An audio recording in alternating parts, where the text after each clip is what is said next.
So last video that I made, I took a walk around to the truck, and I made that video before we took our 30-day trip across country. I thought I might do a follow-up video on some of the work that I've done since we've been back. One of the big things that I wanted to make sure that I did when I decided to restore this pickup was I've always wanted a nice stereo system in my truck. I want my truck to be comfortable, and I want to have tunes, and I want to be able to enjoy driving long distances if I need to decide I want to go, you know, across country again, or if I'm going on a camping trip and I spend a lot of time behind the wheel, sitting in the seat. I want to make sure that I have a good set of tunes, because I really like music, and I really want to enjoy listening to music on a good stereo system. So when I got back, that's one of the things that I tackled, was trying to figure out how to fit a big stereo system in this little bitty cab. And so I thought I might make a follow-up video where I show you guys around and do a little walk around of the stereo system that I installed in this pickup. And to be honest with you, I went a little bit overboard.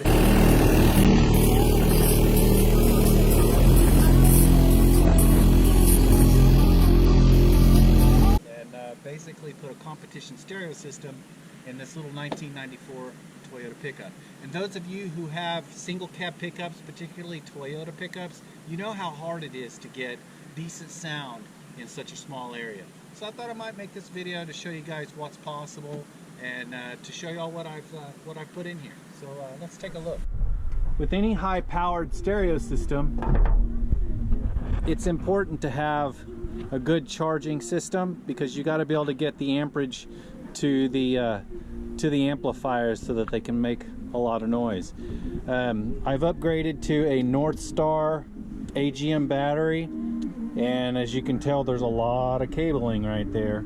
So these are all ground and power cables. This particular ground cable right here goes to the actual amplifiers, and then this big 0 gauge power cable right here goes to a circuit breaker right there that goes to the amplifiers, which I'll show you where my amplifiers are hidden in a second. Now I've also, in order to keep this big battery charged and to keep the amperage up, I have a Custom Electric Services high amp GM alternator. It's a I believe it's a 160 amp alternator.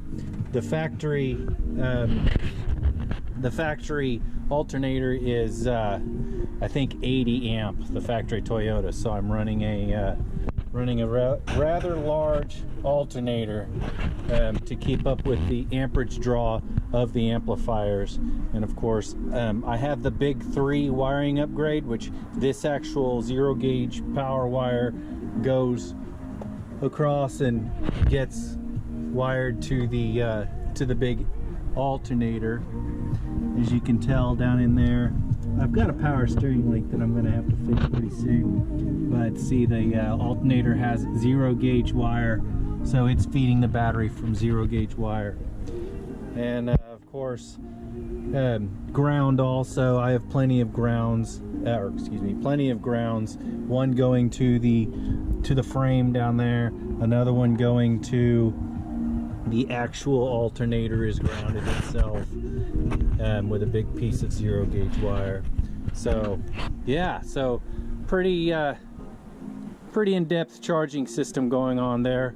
That's for twofold. Number one, so that I can keep that big stereo system and those big amplifiers fed, but also I wanted a good dependable charging system in case I'm in a remote area.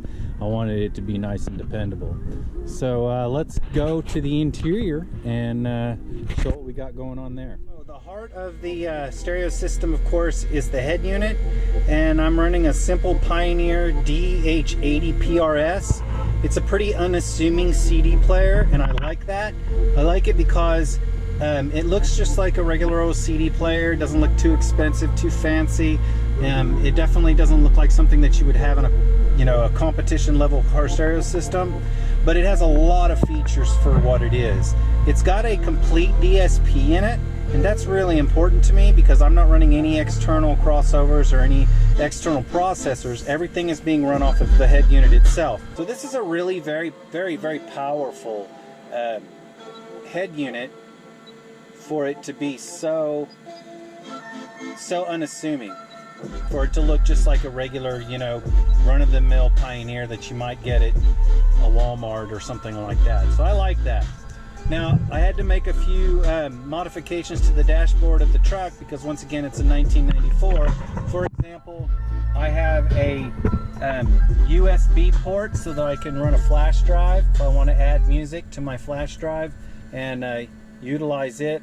I have this where the digital clock used to be on the factory pickup. I'm also able to charge my phone using this USB port.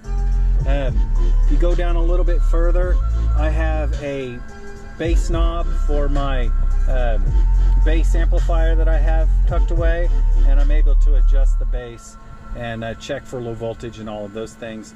I also have a small inverter that I'm able to do 110 and then charge 2 USB outlets.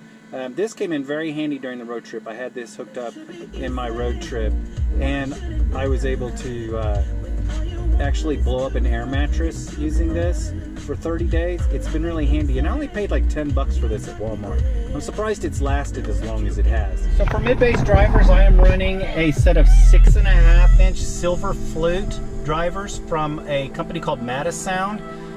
They're actually a set of home stereo drivers, but they're really common among car stereo guys who want to buy specific components. These speakers had huge magnets on the back of them, and so they were actually hard to get into the doors without hitting the back of the door because of the mounting depth. So I had to add this to the door panel as a spacer in order to be able to match the mounting depth of the speakers. Originally, the Toyota came with 4-inch, measly, terrible 4-inch speakers in the dash. They are no longer in there, and instead I'm using those Mattis Sound Silver Flute 6.5s. For highs, I'm actually using a set of Morel MDT30s in custom pods. The 4.5 is no longer being used, or the 3-inch is no longer being used. I just decided I wanted to do something different. I'm actually going to rebuild these pods eventually because I don't like the idea of the big pods sticking up on the dash. So I want to try to make these smaller. So these are going to get rebuilt along with the door panels, just because I think I can do a better job on the door panel. And the original door panel itself is getting kind of ratty anyway. So originally the 1994 Toyota pickup had a bench seat, and of course those of you who've ever had a 1994 Toyota pickup know that the bench seat's not the most comfortable thing in the world. So I have since moved to a set of leather bucket seats out of a Nissan Sentra, like 2000 model Nissan Sentra. They fit in here really nice. I had to custom make brackets for them, but I am running bucket seats. Therefore, I was able to put a center console in the truck. So I custom made this center console out of fiberglass, MDF, and body filler. And the Toyota pickup is known for having lousy cup holders. And so the main reason I wanted a center console was so that I had a pair of cup holders. So inside this center console is where I hide my amplifiers. I have 2 digital design amplifiers tucked away inside my center console. The highs are run off of a 4-channel amplifier, the Digital Designs DM 4.100, which is 4 by 100 amplifier that runs all of my highs. My subwoofer duty is handled by a DM1000A, which is a 1000 watt monoblock amplifier, and it's tucked away underneath that D4.100. And so that's what's running all of my amplification. That's a lot of amplifier, 1400 watts worth, stuffed into a little bitty space. So in order to keep these amplifiers cool, I have a relay wired to a computer cooling fan, a very large computer cooling fan, which moves plenty of air to keep these amplifiers cool even when I'm driving them really, really hard. The cooling fan comes on via a relay wired into the remote of the stereo system, or the head unit. So when I turn my head unit off, the fan clicks off as well. So everything clicks off with the head unit. And so it only runs when the amplifiers are actually turned on. So where am I getting so much bass in such a little space? Now, there's a big story behind this, because I'm 6'4", and I tried every way in the world to fit subwoofers behind my seats. And the truth of the matter is, there is absolutely no space behind the seats of a Toyota pickup if you have to have a lot of leg room. I mounted the subwoofers in the bed of the truck, and they are being vented through this hole right here in the cab of the truck. So this small square hole right here is a port for a 4th order bandpass box, which contains two Digital Design 510 model subwoofers that are mounted in a box in the bed of the truck. So let's go check that out. So inside the bed of the truck is a subwoofer box that contains two 10-inch subwoofers. Now, I know that may seem like it's a big old box, but really it's not any larger than a small truck bed toolbox. And I actually have, when I'm not running the topper, I actually have a truck bed toolbox that fits right over the top of that, and it looks exactly like a truck bed toolbox. And so I do that when I'm not running my camper shell. But I'm still able to have a lot of room in here, because I'm still able to fit a lawnmower back here. I'm still able to fit my mountain bike back here. And of course my sleeping platform, I'm able to fit that back there for when I go camping. And you guys know that I do a lot of camping in the back of this truck. So it doesn't take up too much space of the bed. Actually, probably a typical 4-door Toyota pickup has the same bed space that my single cab pickup does with that box in the back of it. So it works out really well. So that's how I get a lot of big bass in a small space. So let me know what you think of the stereo system in the comments. I know there are some things that are still a little bit ratty on it. I'm telling you what, it's a lot more comfortable and it's a lot more fun to drive than it was when it was in factory trim. I really enjoy this stereo system when I'm taking long trips, and it surprises the heck out of people sometimes when I go to show it off a little bit.